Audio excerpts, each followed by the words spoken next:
All right, so let's go ahead and get started. First, I want to thank everybody for coming this morning. I'd like to thank Dr. Adams for hosting us, for giving me a job and helping thoracic surgery get off the ground here at Mount Sinai. Second, I'd like to thank Dr. James Kirschner for coming today, Paul Kirschner's son. Paul Kirschner, as many of you know, was the head of thoracic surgery over here at Mount Sinai for many years. He had a bunch of significant contributions to our field and to the community of Mount Sinai. He recently passed away a couple years ago, and this lectureship is in his name. And I'd like to thank Frank Detterbeck for coming today. As many of you know, Frank Detterbeck is the head of thoracic surgery over at Yale. He is someone who I met over 20 years ago when I was a fellow. I remembered him at a conference because this was the CLGB conference back, I think, in '97. And I had read one of his papers on Pancoast tumors, and it stuck in my head how clear his writing was and how insightful this paper was. And when I met him, it was like meeting one of the gods of thoracic surgery. I was like, wow, you're Frank Detterbeck. And he really left an impression on me when I met him then, not necessarily that here's this person that wrote this thing that gave me such knowledge, but his humility when you met him. He was like very matter of fact about it, like, oh yeah, I'm glad you liked it. And that's probably one I think of his best qualities. Even though here at Mount Sinai we're not Yale, but Frank is in good company with our past Kirschner lectures, with the likes of Doug Mathieson and Joel Cooper, David Sugarbaker, Mark Oringer, Valerie Ruche. And we're just adding to that list now by having Frank Detterbeck talk to us about the approach to ground glass nodules. And it's a very timely topic given the fact that now CT screening has become standard of care.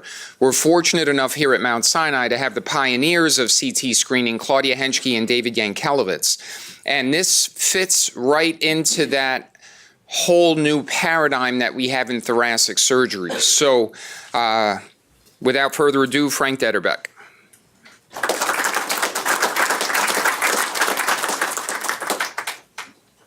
Well, it's my pleasure and an honor to be here.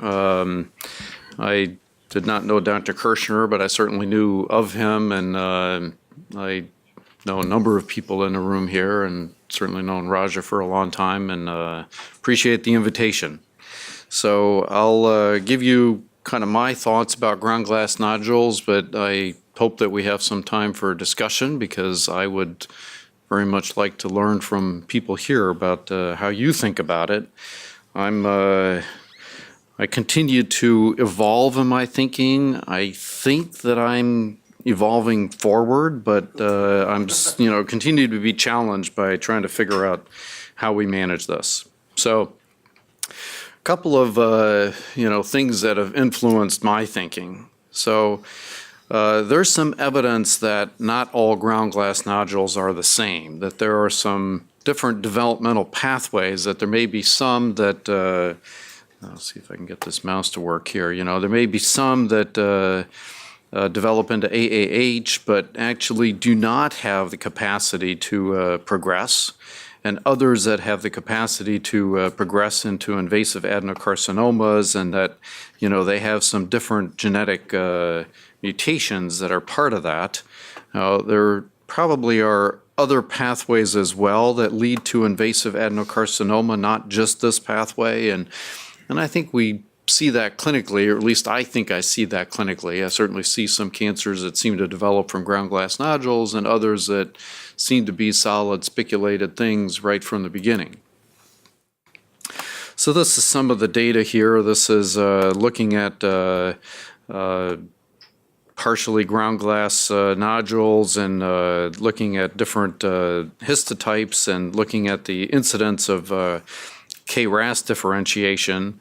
And so, KRAS is going down EGFR is going up. So it would suggest that if, KRAS is really a marker of, development into an aggressive cancer, it shouldn't be going down as you go towards more aggressive cancers. So this is sort of striking and odd.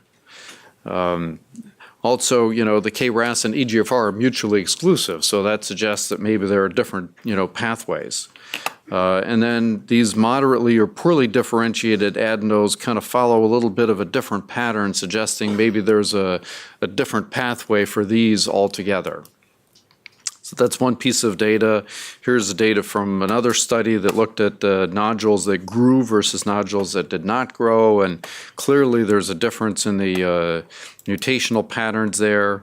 There's some evidence from mouse models that KRAS mutated mice develop AAH, but that does not progress onto adenocarcinoma.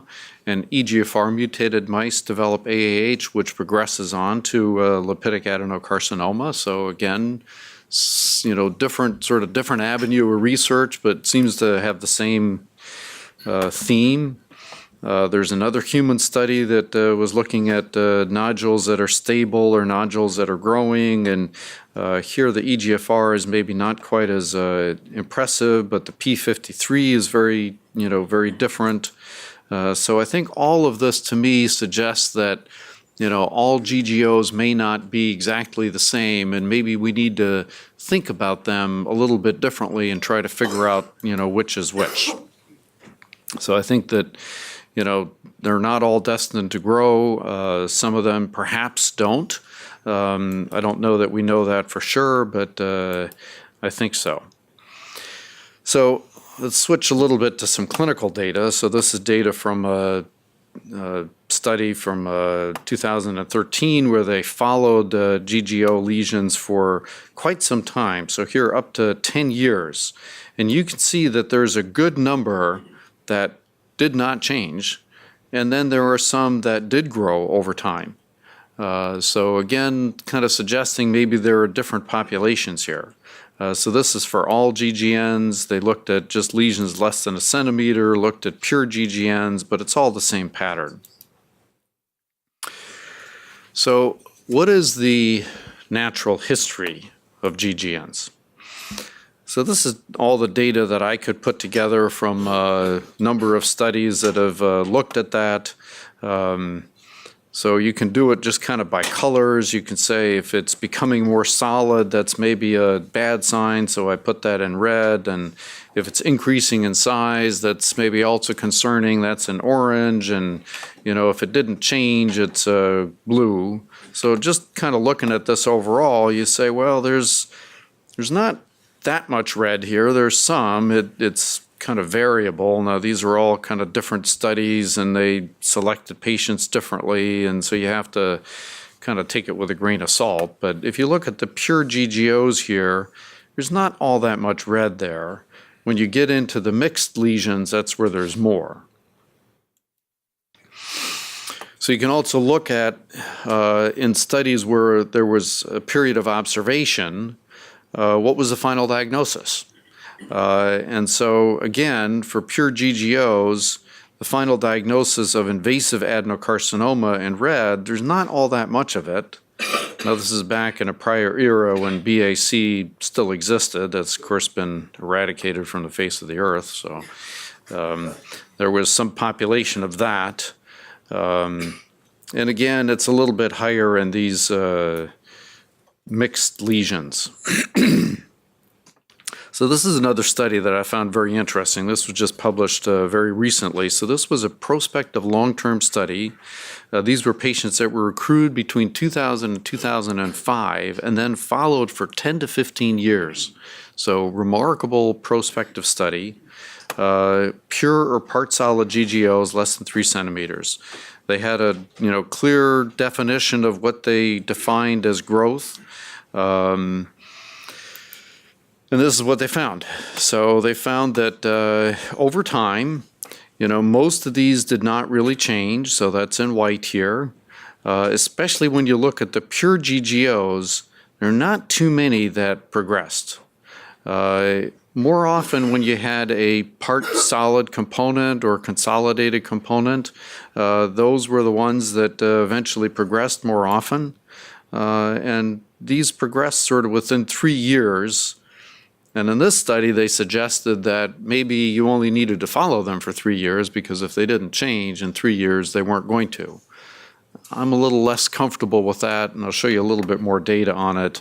And if you look up here, there's a relatively small percentage, but there are some patients that progressed after 3 years, and I'm not sure we really know down here. So overall, for natural history, I think that there's a certain number that disappear. They usually disappear pretty early. I think most of them don't really change. Maybe 20% get larger, maybe 5% develop a solid portion. That's kind of what I gleaned from the literature. So if we say that maybe there are different populations and maybe some of these don't really progress and so forth, how do we select which patients we need to do something about? So one approach is to base it on histology. I'll go through that first. So, that comes from studies like this, where you can see that those patients that had AIS did very, very well. Those patients that had other forms of adenocarcinoma did less well. 100% 5-year survival here. So the argument there is that, if we are resecting these when they are still AIS, MIA, we're going to do much better, and so histology is really what we should be using to guide us. And there are countless papers that have diagrams like this that show a CT image and show a microscopic slide with pure GGO and AIS and small solid component and MIA and then invasive adenocarcinoma, and there's so many papers like this, and they all suggest that it's a nice correlation. Pure GGO is going to be AIS. There are many people that find those terms to be interchangeable. I'm not so sure. When I look in the literature to say, well, how often is that true? This is what I get. So these are pure GGOs here. So these are papers that reported, kind of what the histology was. And it's kind of all over the map. So this is lepidic predominant adenocarcinoma in red, MIA in orange. Now, the studies are all a little bit different. So some of them excluded AAH, some of them excluded invasive adenocarcinomas. And so it's kind of all over the map a little bit. But the bottom line is these are pure GGOs. You would have expected, if you look at those papers showing this nice, correlation or suggesting this nice correlation, that these should all be AIS or maybe AAH and AIS, and they're clearly not.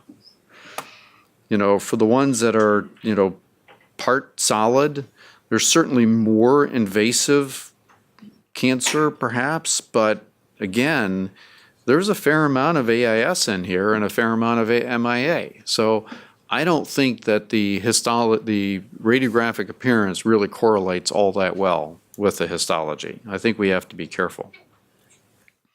So there's a good number of studies that have said, okay, fine, we'll accept that.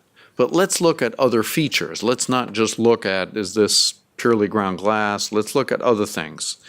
So we can look at size. We can look at the size of the solid component, how dense it is, mass calculation, margins, various things. And I didn't even include everything. And, some papers looked at the differentiation between adeno versus a combination of AIS, MIA. Others looked at MIA versus a combination of AIH and AIS.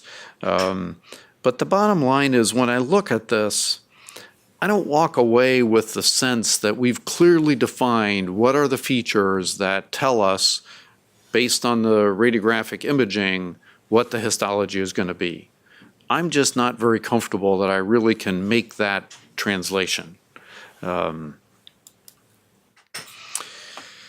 So there are, a good number of studies. I showed you one earlier that suggests that AIS does very well, and when you have invasive cancer, you don't do as well. This is another study, a different one. So these pre-invasive or minimally invasive do much better, and the invasive don't do as well. So there are a lot of studies that show that. One of the problems I have with these studies is that they are mixing things. So this was either GGN or solid tumors. Same thing here. They're all clinical stage 1. And so it really confuses the issue. In the slide I showed you earlier, that also was everything from a pure GGO up to a pure solid spiculated lesion, and showing that, histotype made a difference. But that's in a mixture of patients. I'm not sure that's really the question I'm asking. And this one study here is the only one that I know of that just looked at pure GGNs or ones that had a very small solid portion. And in this study, it didn't matter what the histotype was. It didn't matter whether it was AIS or MIA or invasive adeno, survival was excellent. So I think that when we look at these studies, we're mixing things up. We're mixing up the solid lesions and the GGO lesions, and then when we start to say, well, we're going to select patients based on histology, I think we're getting mixed up. And I think if we have a pure GGO lesion and we say the histology is what's important, I'm not so sure when I look at the study that it really is. So the way I see it, I think that, the studies that show that the histotype makes a difference are looking at the whole gamut of things. If we look at pure GGOs, I'm not so sure that the histotype has an impact. And when I look at these other subtypes here from an imaging standpoint, I'm not so sure what the impact actually is. So I have trouble with this. I think you don't know the histotype until you've resected it. In fact, you can't actually diagnose something as AIS or MIA unless the pathologist has a whole specimen. So histotype doesn't help me in my, decisions about how to manage. Correlation between imaging and histotype is imperfect. And I'm not sure that the histotype really predicts the behavior. I think that a pure GGO, you already know a lot about that behavior. And I'm not sure how much the histotype adds. So I don't tend to put much stock in this. So let me talk about some imaging features, and I'm going to just focus on one aspect. So the solid tumor size. So here's a completely solid tumor, size 1.5 centimeters, solid tumor size 1.5 centimeters. Here's a part solid tumor, total size maybe 2.8, solid size only 1 centimeter. And here's a pure GGO, total size maybe 3 centimeters, and solid size, of course, 0 because it's a pure GGO. And so we've tended to just look at the overall, traditionally, we've kind of looked at the overall size, but maybe that's not what we should look at. So here's a study that looked at 191 patients, and if you look here at the total tumor size, you say, okay, less than 1 centimeter did great. Well, wait a minute, down here, so 3, 1.2, 2.3, I'm not seeing a pattern, and of course, the p-value suggests that total tumor size was not at all predictive. On the other hand, when you looked at the invasive tumor size, this is now invasive based on the pathologic examination, there's a very nice stepwise correlation here. The larger the invasive size, the worse the prognosis. And in fact, there are quite a number of studies. This is another one, 502 patients, clinical stage 1A, and they looked at the ability to predict a variety of things. So here, node involvement. So whole tumor size, not so good. Solid tumor size performed much better. Looking at other things, pathologic invasiveness, lymphatic invasion, vascular invasion, pleural invasion, all of it correlated more with solid tumor size. So there are a number of multivariate analyses that suggest that solid tumor size consistently predicts recurrence-free survival, and that the GGO component probably doesn't really add anything prognostically. So this is one more study that I think was particularly well done, 241 patients, pathologic stage 1A, adenocarcinoma, all of them resected, full spectrum from GGO to solid, but they looked at what influence does this have, the proportion of solid to the proportion of GGO, and they did a number of different analyses. It was based on thin slice CT, and they looked at size in a lot of different ways. So it did a multivariate analysis. Solid size was prognostic, but overall size was not prognostic. They looked at subgroups. So they said, all right, let's take all the ones that have a solid size between 1 and 10, 10 to 20 or greater than 20, and we'll look at how much additional GGO component was there, and they couldn't show any difference there. They propensity matched patients. And when they propensity matched them for the same solid tumor size, they couldn't find that the addition of a ground glass component made any difference, or the amount of addition of ground glass component, and then the same sort of rock analysis. So pretty well done study. They really looked at it in a lot of different ways, and they couldn't find that there was a difference from overall size and that it was solid tumor size. So the next edition of the stage classification system has actually taken that to be the definition of how we should be assigning size. So we should be recording the overall size, so the lipidic component or the ground glass component, and we should be recording the invasive component or the solid tumor size based on CT. But the thing that defines the T is the solid tumor size in the 8th edition of the stage classification system. Now, I have to say I'm a little taken aback. So we were supposed to move into this January 1st of 2017, and just yesterday I got an email that AJCC has decided that it won't start until January 1st of 2018. I don't really know why UICC in the rest of the world is going to start January 1st, 2017 as planned, and we're going to be a year behind. And I don't know, that doesn't make a lot of sense to me, but I just heard this yesterday. I have no idea what all the thought processes were behind that and why that decision was made. So we were all kind of gearing up to start doing this, and now I'm not sure what we should do. Brief mention of PET. I don't think PET for GGOs has value. False negative rate, very high. False positive rate, very high. I think it really doesn't have value for these GGOs. So summary, I think that a lot of data suggests that solid tumor size is really the key. And of course, maybe that means that pure GGOs we don't really care about that much. I think we probably do care, but probably only a little bit, and it's probably really a matter of, is this going to progress? And I think that a factor that you would have to weigh, is this a patient that you're going to be able to follow consistently and they're going to be able to be observed, or are they going to get lost to follow-up?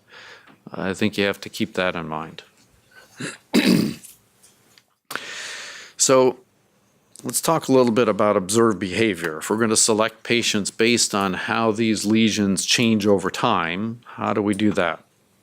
Well, just some background first. I think that CT screening has changed things in a lot of ways. So if you look at volume doubling time, people that are picked up by routine, they walk into their doctor's office, they have a little bit of cough or some other symptom, or occasionally they get a chest x-ray because they're going to have their hernia repaired or something like that. We don't see very many patients that have these long doubling times. On the other hand, in the CT screening studies, there's clearly a higher proportion of patients that have long volume doubling times. And so I think that, you have a spectrum of disease found by routine care, and when you start doing CT scans, you find a larger spectrum of disease that is a more indolent cohort, has a good prognosis. I don't like the term overdiagnosis. I don't find that to be clinically useful at all. But I think that we need to appreciate the fact that there's a spectrum. And I think that, we tend to think of lung cancers like this as, aggressive tumors, but the reality is that there's a whole spectrum, and there are some cute little lung cancers that are never going to hurt anybody. And, I think we just have to think about it that way. Just like I think we have to think about ground glass lesions as maybe they're not all the same, and lung cancers, I think, are a spectrum of disease, and we have to think in a more sophisticated way. So, this puts it in a graph. So, you can look at lifetime, you can look at tumor burden and think that, when the tumor gets to a certain point, it's going to kill you. And there's certain aggressive cancers that just grow really rapidly. There are some that are less aggressive, and you might live for quite a long time before this really gets to a point where it kills you. And there probably are some inconsequential cancers that in the past we didn't really fully appreciate. And I think that when we're talking about these less aggressive cancers, we really need to start factoring in more of the comorbidities. If you have a small cell lung cancer, it doesn't really matter a whole lot what other comorbidities you have. That small cell lung cancer is going to be the thing that ends your life almost all the time. On the other hand, when you have a pretty well-behaved tumor, you really have to start thinking a little bit, is this a patient who's going to live long enough for that to become a problem and a threat to their life or not? So I think that, we have to think about cancer as a spectrum of disease, and if we're trying to make the right decisions for patient, we have to kind of think about the relative balance of the threat of that cancer versus other things. So if we're going to follow things and we're going to see how they change over time, one of the issues is how sure are we of that? So there are a number of studies that have suggested that differences, of less than, now this is just diameter, it's not volumetrics, but, less than 1.5 to 2 millimeters, that there's a fair amount of inter and intra-observer variability. There's some studies where you do a scan, and 15 minutes later you do a second scan, and actually, amazingly, about 20% of patients will have one volume doubling happen in those 15 minutes. So, we got to be a little careful about some of this. Now, depends on a lot of factors, depends on the slice thickness of the scan, and, a lot of different factors, but just keep it in mind, if you're talking about small, subtle differences, don't overreact to something that you're not completely sure about. So is it safe to observe growth? Well, there are a number of studies. So this is a retrospective study. They looked at pure GGNs. They observed them for at least 6 months. Their policy was to resect them if they had a certain size, or sometimes if the patient was pushing really hard. And, what they found is they compared, patients here, and the ones that developed a new solid component, the ones that grew, or the ones that didn't change but ended up being resected anyway, probably because the patients were pushing hard for it. And the bottom line is, if you look at the percent of invasive cancer, the size, the node positivity, whatever, it didn't suggest that waiting for these changes to occur, as opposed to, patients saying, I'm tired of it, just get it out. It didn't appear that there was any difference there. And, in terms of being able to cure these patients, there were no recurrences, pretty good follow-up after resection. Another study, so this is part solid. The previous one was pure GGN, so part solid. So they had a follow-up period, an observation period, I think, of, where is it down here? Oh, I don't remember. Well, I guess it's here. That says postoperative follow-up.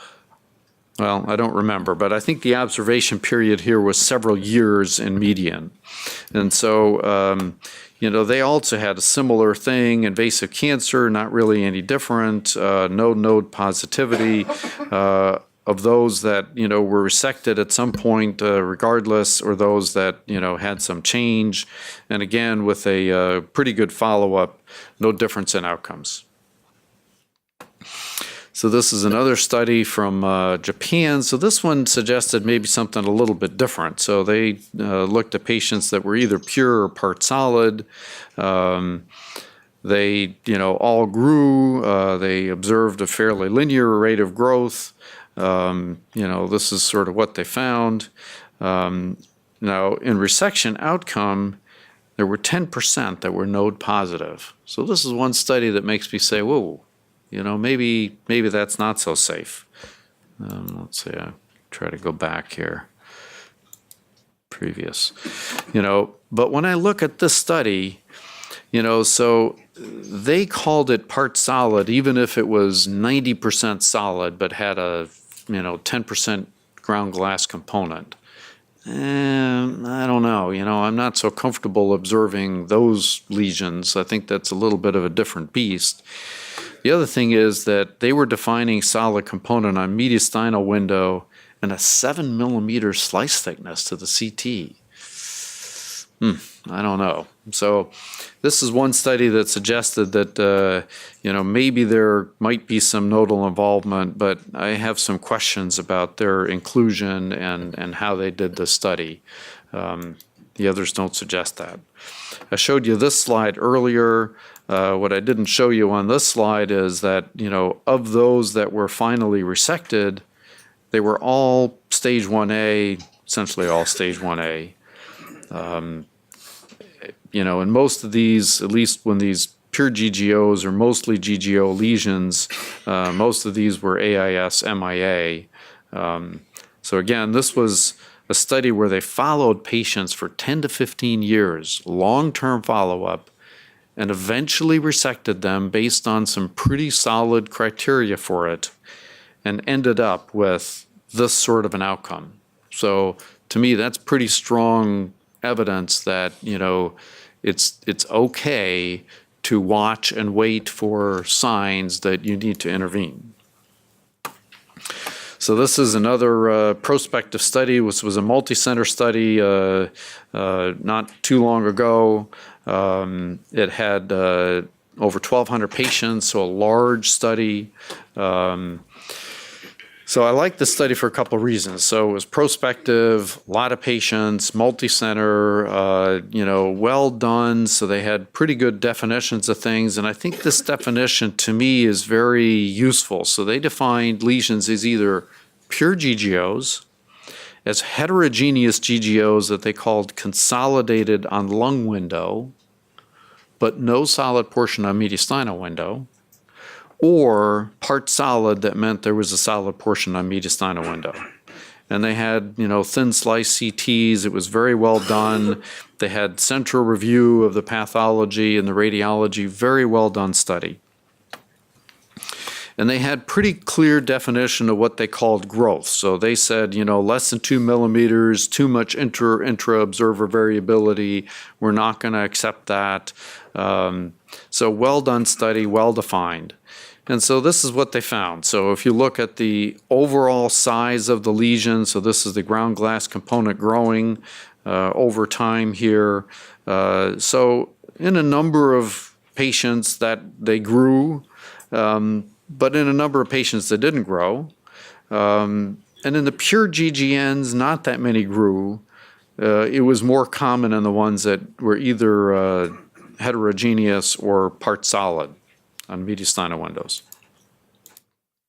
So they also looked at development of a solid component. Again, that happened in some patients, but in a lot of them it didn't. For the pure GGNs, it really didn't happen in that many patients. And they looked at growth of a solid component. And so, that also happened in some patients, but not that many. And again, observed over a fairly long period of time. So this is kind of the summary of that study. So what they found is that about 1% went from pure GGO to a heterogeneous. About 5% went from pure GGO to a part solid component. Whereas if you had a heterogeneous lesion to start with, about 20% of those went on to become more solid. So these are the percentages. So again, suggesting that, maybe it's okay to just kind of wait and watch these patients and see what happens. And their final results were that 7% of the patients got resected, 1% of them had invasive adeno, 98% were stage 1A, there was one that was stage 1B, and no recurrences. So waiting, watching, good definition of intervention seemed to work out okay. How long do we need to follow lesions? Well, I showed you one study earlier where they suggested follow them for 3 years. If it hasn't changed in 3 years, forget about it. I'm not so sure. This was another study that looked at lesions that were stable for 3 years, but they continued to be followed. So initial 3 years, they were stable, but then they continued to be followed. Pretty good definitions of things. And this is the lesions that grew. So they're not showing you the ones that didn't grow. There were a good number that didn't grow. But 6.7% of patients grew after the initial 3 years of being stable. And you can look at the growth rates here. So they're relatively slow. And the average volume doubling time here was about 3.3 years. So pretty slow growth. And it also suggested that, the growth is pretty linear. It doesn't suggest that it suddenly goes crazy. So this is another study. So they initially followed patients for 2 years, and they were stable. But then they continued to follow them afterwards. So they said, all right, if it hadn't changed in 2 years, then what happens later? Do we need to continue to follow them? And they found that about 44% of them had slow growth, a volume doubling time that also is pretty long. A little interesting that it was a little shorter in the pure GGOs and longer in the mixed ones. I'm not quite sure about that. And there were only 2% that had a growth rate that was a little bit more rapid. And that's really these patients right here. So again, once again in the slide, they're only showing you the ones that grew. And most of them grew at kind of a linear slow rate, but there were a few that grew more rapidly. So another study followed patients for a while. This is the same study. And what they found when they looked at that is that the change in character from a pure to a part solid or to a solid portion was really the thing that kind of predicted growth. It was that change of character. So I think the bottom line is that, we see a spectrum of disease. I think we have to take that into account. I think the data shows that sudden changes in GGNs are really pretty rare and that we can observe them and that observing them for a period of time is safe. You're not really losing a chance to cure them. And I'm more impressed that waiting for a solid component on mediastinal windows that is 2 millimeters or greater is probably the best trigger kind of on average in most patients. I mean, again, I think you have to take patient characteristics into account. And, we used to quibble a lot at our tumor boards about, small differences. And we used to argue about, I don't know, is it, tiny little bit bigger? And, gee, if I really cone down here, maybe there's a tiny little solid speck appearing on a lung window. And is that, that looks like it's just off the side of the vessel. It's a little bump off the vessel. That's a little, we used to argue about stuff like that. I think we were trying to split hairs. I don't think, and when I look at more data, I'm more convinced that that kind of splitting hairs, if that's what we're doing, we ought to just get another data point. We ought to get another scan in 6 months and get another data point and end up being more sure about, is it really changing or is it not changing? So where are we? I think, things are kind of starting to clear for me a little bit. I feel like I have a little better handle on things.